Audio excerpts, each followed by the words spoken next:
Swayam Prabha. Digital India. Educated India.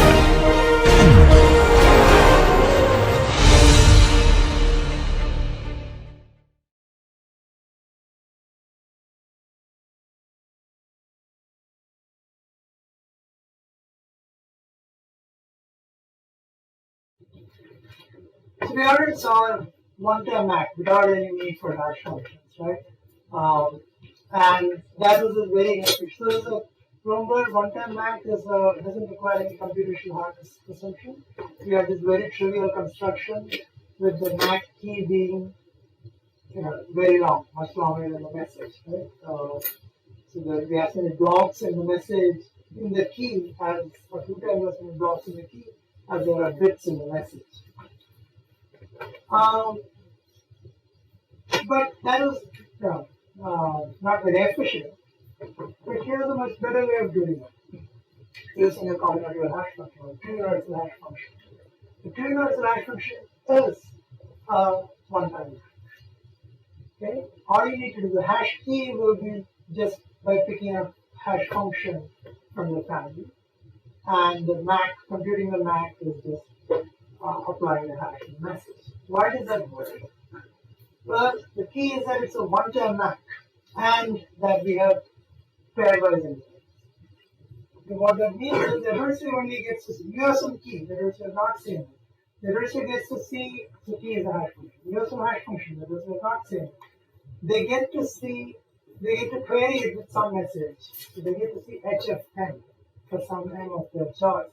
And now they're trying to come up with HFM prime.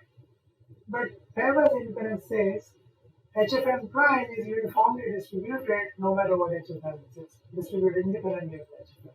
So HFM doesn't tell you anything about HFM prime. Right? So, so your chance of getting HFM prime right is 1 over the range size. And by choosing a range size, you have that. Right? So seeing hash of one input gives no function. So that is straightforward. We also saw another, this was our more serious construction of a MAC using PRF. So it's not a one-time MAC. It relies on computational hardware, but it can MAC. You can use the same key to MAC in a number of messages, and that is the CBC. We're using this PRF in this CBC mode kind of. And at the end, you're only taking the last step. That's your output. This was a fixed length domain, right? We had a length extension attack, and we had to fix it if you're going to use it as a proper MAC. But this kind of at the heart of it before you fix before you allow different messages. But here's an alternate approach. Instead of using CBC mode to kind of absorb the entire message in the tag, you rely on your hash function to do that, and then you make a single call to the peer. Okay? And what kind of a hash function do you want? A two-universal hash function suffices. So you apply, this is like some two-universal hash function is a very large domain and one block output. It's a combinatorial hash function. And then you feed that output into the PR. So why is this secure? Well, it's a proof, but intuitively, if it was just a one-time MAC, we already saw the HFM is good. Now I want to use it multiple times. But thankfully, I'm not publishing the HFM itself as my MAC. I'm running it through the PRF and publishing it. And that completely hides HFM in the sense that, it's not quite something you can repeat. So it's like the electronic code book mode in some sense. It is the electronic code book mode. But HFM is not a message. It's a randomly chosen. It's a randomly generated output, right, from this hash. So you can, in some sense, you can use electronic code book mode. You can use deterministic encryption when the message itself is uniformly. So HFM is not trivial. You can keep, and you're now going to see collisions by accident. So you can keep using the same H any number of times. This is the entire key will be this H and the PRF key. So it's a proof, but intuitively, because the PRF doesn't reveal the input to it, then it is random. The input remains random, right? You can keep using it as if it's a one-time MAC. You're never revealing hash yet. As if it's a one-time MAC. HFM is a one-time MAC, and by applying this PRF, you're never revealing that hash. So it works. So to kind of a few more of these kind of things. Okay, so previously I said we are using a hash function, a combinatorial hash function. That's to get something like true universality, except perfectly, you need a fixed domain, finite domain. If you want the MAC to work on inputs of all that, there are various ways to do it. We already mentioned this. There are things like EMAC and CMAC, which makes CBC MAC work. That last tag gets encrypted or hidden in some way. Another approach is to use a combinatorial hash, which is not quite a universal hash function. It's an almost universal hash function, but it works for variable input. Okay? So it's going to be like the previous construction, but I'm using this almost universal hash function. And this is what's used in something called GMAC or Ghash. Or rather, Ghash is almost universal hash function, and GMAC is a hash that uses a MAC that uses it. It doesn't apply PRF to Ghash, instead it masks the Ghash output with output of the PRF.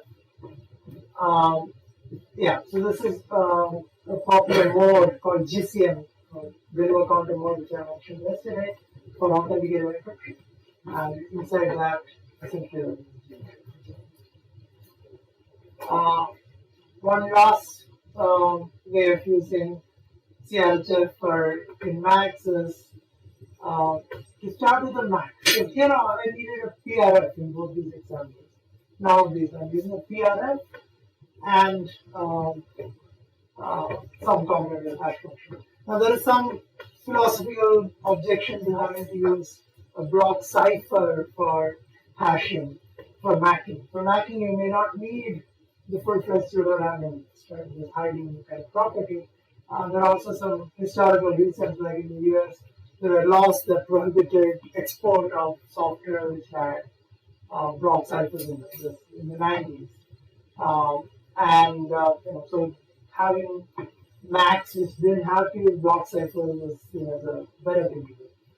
So you start with a MAC for a fixed line, which doesn't have all the properties of a PRF, and then you can apply a hash and then pack it.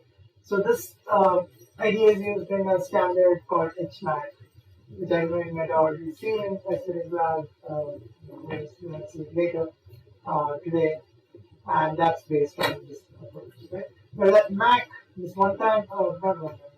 fixed line input MAC, is some heuristic function that goes inside, something called a completion function that goes inside constructions in shallow physics. Never mind. We'll skip through some of the details. And this, I think I already made the point several times that this hash is modeled as random outputs, but random output is a mythical thing, so it's not quite true. You cannot really get all the properties of a random output from any hash function. In particular, hash functions tend to have various structures, like multi-dimensional iterative hash inside it, and that is a cause for some of these attacks. So things that would work if you're using a random output will not work if you're using SHA-1. And this is an example of some of these things. To use these things as a MAC, right? Hash the key and the message together. If it is a random, sorry, if it's a random auto, that would have been sufficient. Hash the MAC, hash the key and the message together. That will be a MAC. But the hash is SHA-1, there is an attack on it. Next is that. So that's something. Okay, how much time do I have? So I'll probably go to a little longer. So I'll move on to digital signatures now. Okay, because that's an important topic we have to reach. So this is the public key. Digital signature stands for the tool used for message authentication when you are in the public key setting. Okay? So in the public key setting, there are two keys. There is a signing key and the verification key. The verification key will be public. The signing key will be private. So you generate the signing key and verification. You as the signer generate the signing key and the verification key, publishes the verification key. The signature verification key is something you would also see in places like in blockchains, right? Or wherever you have an identity question, it would say, this is me. This, my verification key stands for me. I'm the person who holds the secret key for the verification. So in some sense, the verification key is your digital identity, and you are holding on to the secret key so that you can speak on behalf of that verification key. Right? So everybody knows that verification key, there's nothing secret about it, and they can use that to check the signature attached to a message. And the unforgeability guarantee is that only the person with the signing key would be able to produce a signature on a message, that is accepted by the verification. So this experiment, it's the same as the MAC experiment, except now there are two keys, right? The signing key and the verification key, and the verifier can query for any number of signatures on messages of its choice. And it's considered a forgery when the end of it's attempted forgery. It's a forgery only if it manages to produce a valid signature, valid and accepted by the verifier, and that is not one of the signatures it's queried, one of the messages it's queried. There's a strong version that was given here, and there's a weaker version which considers it a forgery, or rather, this one version.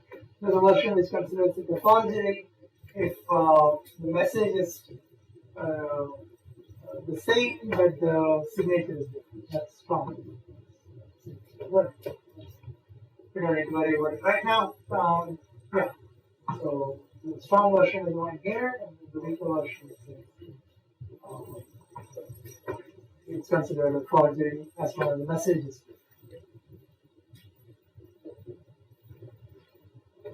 Okay, this is just what I was saying is the verification key is your identity on the internet, wherever, and you don't want to lose your signing key if you are using this. And in place like blockchain, and all your money is basically lost if you are if your signing key is stolen.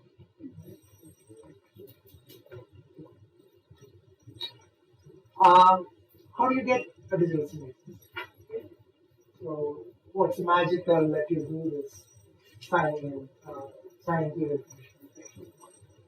So a good starting point is a one-time MAC we had, right? But one-time MAC, so there's one key, right? All these random strings, and that is both used as a signing key and the verification. And so that signing key has to be kept secret. Right? Here, it's going to be the same thing. The signing key is going to be the same. And so I'm looking at a one-time digital signature, and the signature is also going to be the same. Okay. But the verification key, there will be a different verification key, and it will let you still verify the signature. On the other hand, will not let you forge it. Okay, so what is that verification key? The verification key is obtained by taking each of these RIs and applying a one-way function. Okay, so that's what you publish. You publish a one-way function applied to each of these pieces that you have that's in the assignment. Okay. Now, verification is clear. Like when you get this signature, you apply the function, right? And then you check with what you have in your verification. And unfortunately, it comes from the fact that again, as before, if it's one time, one message you got, you're trying to forge the signature of another message. There is one position where the two messages differ, and for that position, what's your challenge? Say in the first position, your forged message is different from the one message you got signature on. Well, you're supposed to find signature requires you to find R11. From the public key, all you know is f of R1. So forgery is exactly solving the one-way function problem. Find an inverse, or third pre-image of this value. So this is a name. It's called so security is something for this is called Lamport one-time signature. So when I say exercise, what I'm looking for you is to improve the reduction, right? Take an adversary who resists forgery, shape it in an adversary who gets one inverse one function. There's a little bit of thought. Okay, so this is called Lamport's one-time signature. It's as inefficient as the other one we saw, right? Long signatures, it's the same signature actually, and long hash keys. So here's another suggestion which is much more efficient. This was suggested by Diffie and Hellman, and bear in mind this was suggested before there was any security definition. Because they know intuitively what they want as signatures, and this was their proposal. To sign a message, you invert. Okay, so what is this trapdoor one-way permutation pair? RSA function. It has a public key, a secret key, right?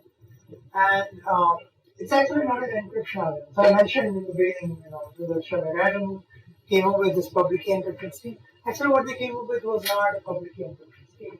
It was a trapdoor one-way permutation, meaning it's a function which has two keys. Key to compute it in the forward direction, key to compute it in the backward direction. And even getting the key to compute it in the forward direction, it's hard to invert it unless you have the key to compute it in the backward direction. So that's what it's have to do on the permutation. It's a bijection, a function. Okay, so Diffie-Hellman's suggestion was take such the secret key will be this computing in the backward direction. The verification key will be computing in the forward direction. When you get a message, you supply the computing in the backward direction to the message, and that's your solution. And to verify, you just compute in the forward direction and check if you got the message back. And that seems nice, but it's actually completely broken in terms of the security definition itself. Anyone sees why this would be broken? So of course, Diffie and Hellman didn't see it, that's because they didn't have a definition. Now that we have a definition, so the definition was that an adversary could, it just needs to find the forgery on a message of its choice. You can ask for any number of. Actually, I'll make it a little easier. Here, an adversary wouldn't even query for a signature. It just looks at the key, the public key, and it comes up with a fault.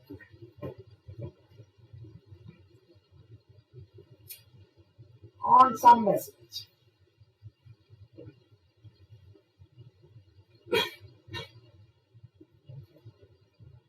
So what it needs to produce is this pair m comma sigma such that f of sigma equals n for any m of its choice. The problem is that it doesn't know F inverse, so it cannot compute sigma as F inverse n. Well, I mean, the F is a permutation, the function is a permutation. Permutation doesn't mean anything. It's not like it's a bitwise permutation, it's a bijection. The function is a bijection. Ignore that part, it's not important. Okay, so let me say it once more. The iterative job is to produce a pair M comma sigma. If it were signing it, the way to do it is, if it had this signing key, the way to do it is take M and apply F inverse and you'll get sigma. It doesn't have F inverse. It only has F. What should it do? What's that again? Okay. Okay. Then what we will do in the backward direction. We'll start with the sigma and compute M. This M will be completely nonsensical, but it's still a valid forgery according to our definition. Okay. If you are relevant, then think of that as a forgery at that time. But there's no reason to say that that's not a forgery. There's no assumption. We cannot make an assumption on some harmless messages to sign and or harmless or unimportant messages that can be forged. So this is actually a forgery. So this is a broken scheme. So you can pick a signature and then you can compute the message.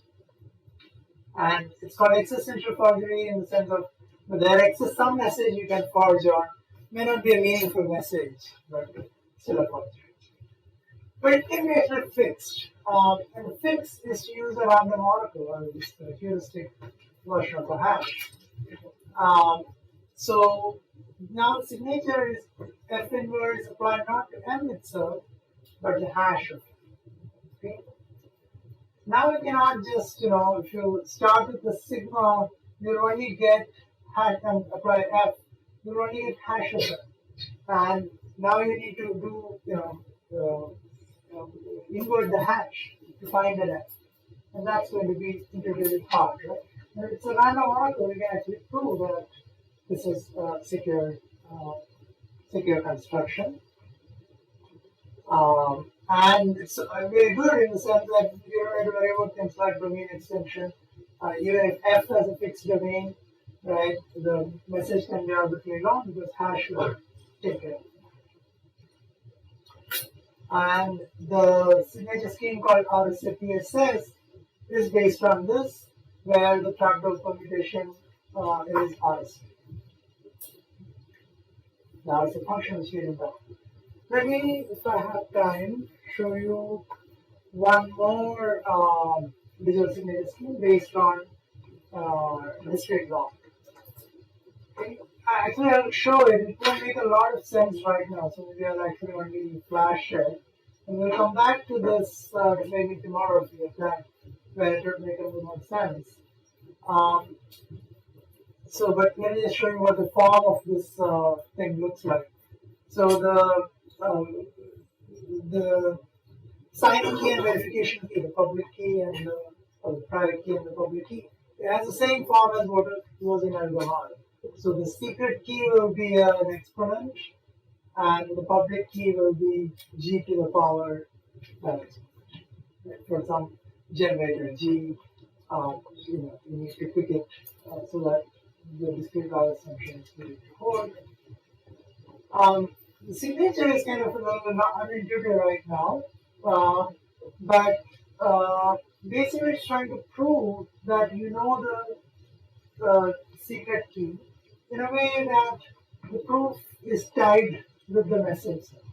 So seeing this proof tied with one message, you cannot use it to generate a proof tied with another message. Okay? And the verification of this proof is by doing computation in the exponent. You can do computation in the exponent by multiply things, right? Say g to the s, y to the power x here. You're doing, you're computing something here. S is r minus xy, this is xy, so you'll be getting g to the power r, which is part of the signature. Or well, actually, it's not part of the signature. It's something in computer. And put into a random or check it is the right thing. So it's a little unintuitive what the signature is doing, but it's basically a proof that you know the secret key, but the proof is somehow intertwined with the message. And we'll see similar kind of things next lecture tomorrow. So we'll make more sense. And this is secure, probably secure if you assume this hash function is random. And that discrete log problem is complete. And the standard called DSA is based on this, and digital signature algorithm. And it's called ECDSA when the group used is an elliptic curve. So that's something that's used in practice. Okay, the last few slides I have, just to summarize everything we saw. So we saw encryption, authentication, public key, private key. Basically what we saw. And we want to use that for various things, but mainly in our current interest is to use it for a secure channel. Alice and Bob want to securely communicate, secure meaning private and authenticated. So can we do that? Well, I think we have seen enough to do that. So whenever Alice wants to send something to Bob, she will use Bob's public key to encrypt the message, sign it using her signature key, send to Bob.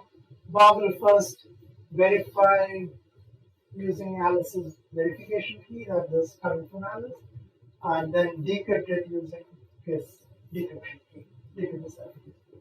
Okay, and this would work fine.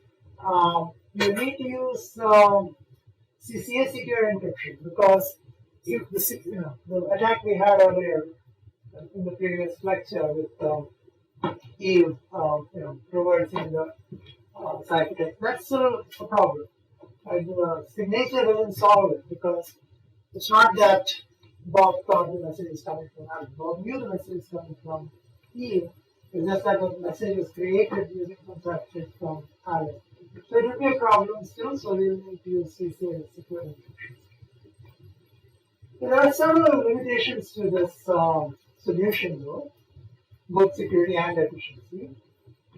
And so let me just go over those couple of things. So one kind of unsolved issue is that Alice and Bob, they only need to know each other's public keys now.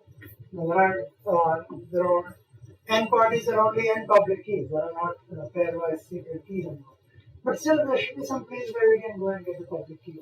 How will Alice get Bob's public key? And that's in some sense a problem outside of this system. It's an engineering problem. How to get your public, how to learn about somebody else's public key.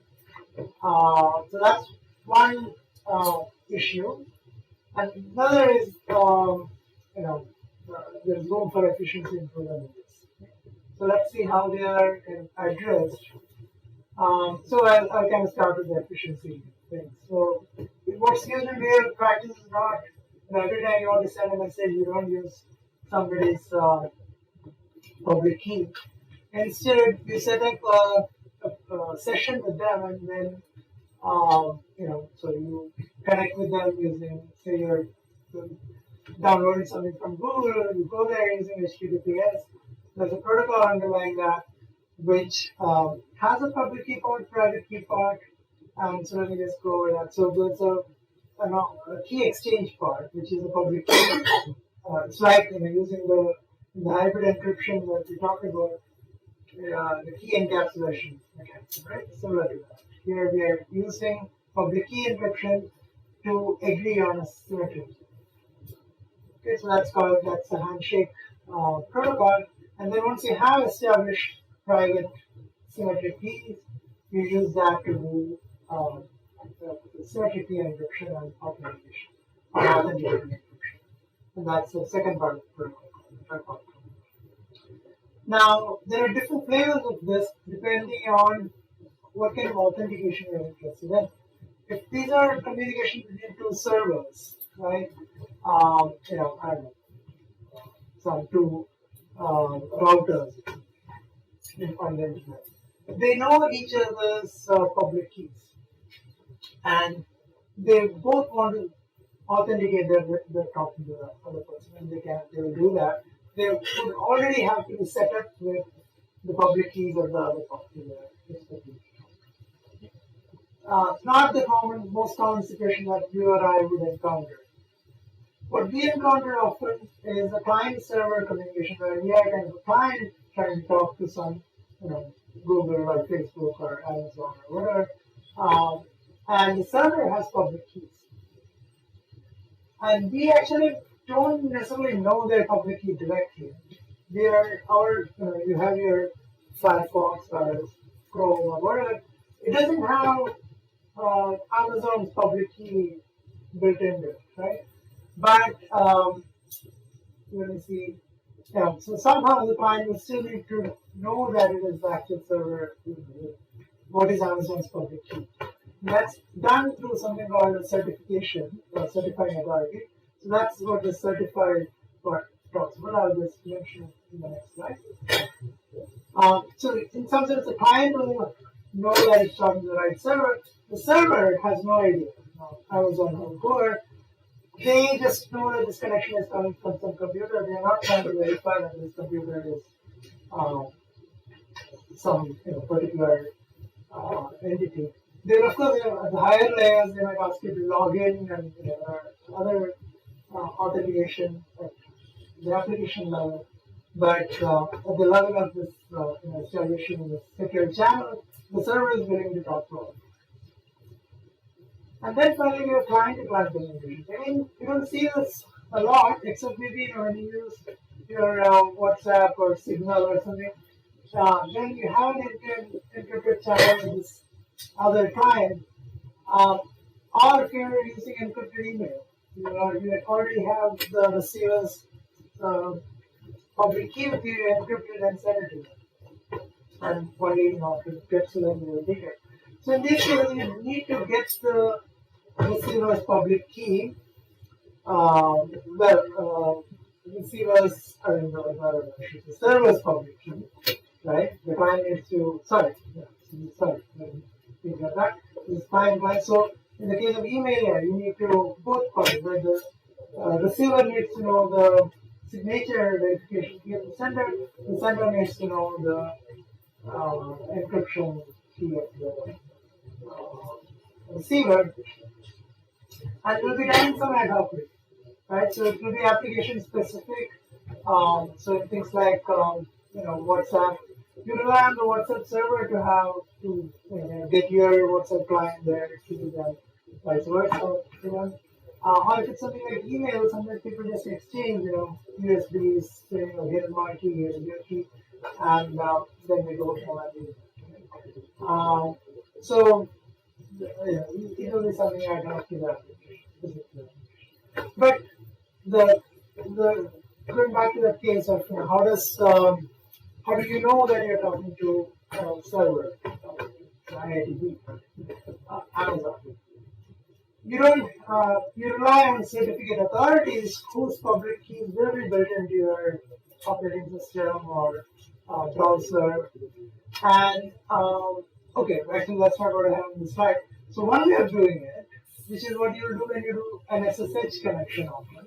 When you SSH, so the secure shell, I don't know if you use this, but if you connect to a server, say Linux server, using SSH command, the first thing it'll ask is, here is a fingerprint of their public key, fingerprint is just not hash. Does it look right? Do you think this is the public key of that server? You have no idea. You would say, sure, yes, accept it. And you would accept it permanently so that the next time you connect, you know that you're connecting to the same server that you connected to last time. The first time you're taking a chance, maybe there's a small chance that somebody might be spoofing and looking like that server, then you're doomed for the rest of your life with that server. But otherwise, first time you got through, then you know that you're connecting to the same server until the server changes their key. So not very robust way, but it kind of works for most people, right?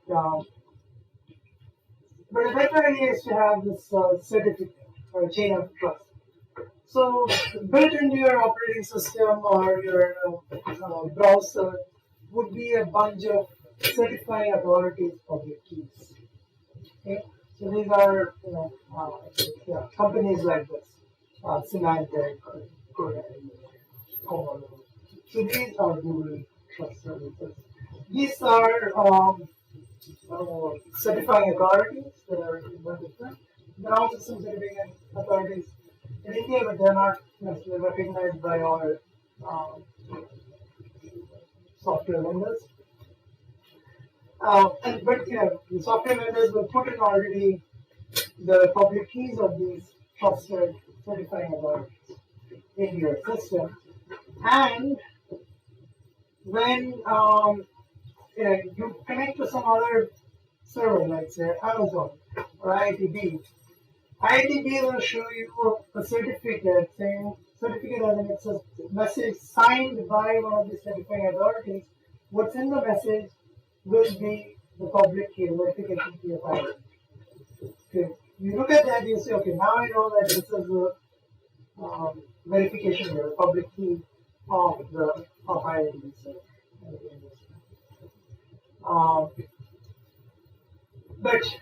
So there is an assumption here that the certifying authority actually came down to IITB, looked at, like, oh, this is IITB, indeed this is your public key that you want, and then gave a signed copy of that. It doesn't always happen like that. They just send a mail to somewhere, and if you manage to reply to that mail, then they'll give you certificate. There are different levels of certification, enhanced certificates and plain version, and so the stronger security guarantee would be along the lines of what I said now, that the certifying authority takes the pain to make sure you are the physical entity you're claiming to be. So that's the extended validation. Domain validation just means that you have control over it. The mail is sent to that domain, you manage to, it's a root at IITB.ac.in, you manage to reply to that.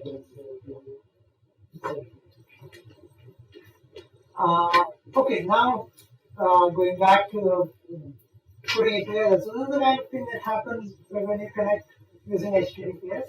The underlying protocol is called TLS, Transport Layer Security, and it has these two phases as we talked about. So first there's a handshake phase where this is not going to be the right final version. We start with this warm-up version. So the client could send, so we want to use, we don't want the client to always send every message using public key encryption, right?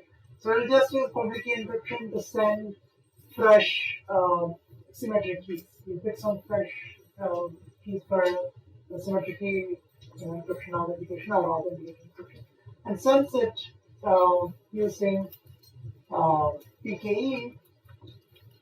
But to send it using PKE, the server needs to have a public key, right? An encryption public key. So, that's what this client could do. But there's a problem with the solution already, and that is something called forward secrecy. So, if the server has a public key, an encryption public key, right, which has a long life. Imagine at some point later in the future that server got compromised, and inside the server there is a secret key, the decryption key, got revealed to the adversary. Now this adversary can go back and suppose they had recorded a bunch of communication coming into that server in the past. They can decrypt all of them now. They can go and decrypt the session key, then use that session key to decrypt the entire session, and they can see all the communications in the past. And that's not good. So forward secrecy says we need secrecy against corruption in the future. So right now I'm happy to talk to the server, but maybe a few months down the line the server will be compromised. I don't want that registry, somebody who may be listening right now, seeing only encrypted communication, I don't want them to decrypt this communication. So that's forward secrecy. How can we fix that? Sorry, we'll ignore the second part. Yeah. The fix for that is not to use a long jump key for encryption at all. The only long-term key the server will have is for automation, their verification. And this thing that they got signed by but and in the first handshake, what they do is just do a key exchange protocol. So there is no a priori fixed G to the XY. There's no a priori fixed key from say Diffie-Hellman. They're actually going to do a Diffie-Hellman key exchange at that time and get establish a key. In that key exchange, the client just first sends a message, not authenticating anything. The message coming back from the server will be authenticated, will be signed, and the client can verify it, verify the certificate, and at the end of that first message already they have a secret key for the symmetry, they have a symmetry key for doing the rest of it. So first the client sends something, then the server sends something, and you can already start sending messages to your client. And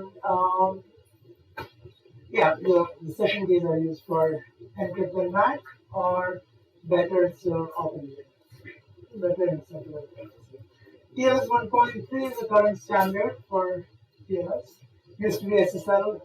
TLS up to TLS 1.2 it was all very hairy and complicated. TLS 1.3 made an effort to simplify things, make things more probably secure, and it allows only Diffie-Hellman key exchange.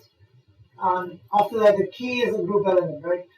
They don't require you to change your message in the group element. Instead, you use the key derivation function, hash-based key derivation function, to derive zero keys, which are used for authentication. There are several more details inside TLS 1.3, for instance. There are different options for what kind of block cipher you want to use, what kind of MAC you want to use, what mode you want to use it in, and so forth. So these are cipher suites, and you have to negotiate. The server and the client negotiate which cipher suite to use. There are things about session caching. Some sessions are closed. Accidentally, you don't want to restart the whole thing again. You already have the symmetric keys that you created. Why not continue using that? So you have to ask and using that, and so forth. So assuming sessions. There are a lot of engineering features there, and also room for bugs. So with something like TLS, you keep having numerous vulnerabilities. You keep surfacing on a regular basis, and there a lot of them are whatever is known recorded here. Some of them come with fancy names also. Publish those names. And there is something called ce.mitre.org, which has a lot of common vulnerabilities, not just for TLS or network security, but also for devices and whatnot. And so OpenSSL has its own list of vulnerabilities. They are part of a much bigger list of vulnerabilities. So these things keep happening, vulnerabilities keep surfacing. And a lot of it is implementation, but some of it is also bugs in protocols. Like I just show you some protocol and I might mess up a little bit, and then there will be some attack. And the reason I would mess up is because there will be some complex mechanism like caching the session or stealing the session, or trying to share one back and forth, and then there will be bugs. So this is a timeline till 2017. When TLS 1.3 was announced, I don't think there are as many vulnerabilities now in TLS as there used to be, but as you can see, these are all attacks that happen. The red things and the green things are when TLS 1.3, various versions were not version where the graphs were prepared just before that magnified in the system. The security community has been revising their protocols, and they can start off without much academic contribution from cryptographers. But now the latest TLS, there are some analysis at least for parts of the protocol. So it's robust. But of course, there are a lot of bugs still possible in implementations, and there are also side channel attacks. Side channels are things like your cache. There's interaction between multiple processes running in your system through things like cache or the power analysis attacks. You wouldn't have bothered in a normal scenario, but some of those are real concerns. And while doing an implementation, you need to make sure that you're, for instance, you're doing some RSA encryption or RSA decryption, and you don't want somebody measuring the voltage on your power line to find out what operation you're doing in your processor at any point. So there's a little bit of leakage that will happen through those side channels. You want to make your implementation such that those leakages go manually. I think, finally, the last kind of consideration is backdoors. So some of these standards, like electrical cryptography, you hope that this particular group, the discrete log assumption holds or the BDH assumption holds, but it is conceivable that some mathematicians may have figured out an algorithm that breaks that assumption. And if they are part of some government agency, government may not reveal it. And there have been concerns about, for instance, NSA influencing some of the standards. NSA is the National Security Agency of the US. And there were some standards which later turned out to be weak. And then people look back and why they got standardized, there were inputs from NSA that influenced that standard. And conceivable that government agencies try to do that. It's a really bad idea for everyone, including them. If some of these protocols are broken, if the protocol is bad, then right now NSA might know, but there's a good chance that others will also figure out eventually. And then it will affect everyone, right? In all countries. So this is a bad idea. I mean, technology university has a bad idea in academic circles, but the government circles think differently sometimes. So that's another concern, right? But by using,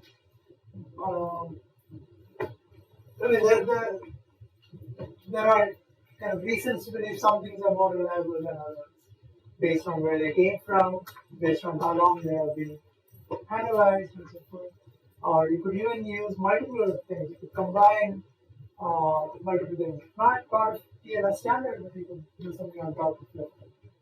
So that as long as at least one of them is secure, you're Alright, so that was like a marathon session, 2 days, we had 4 lectures on it. So I said, a lot of those things may be confusing right now.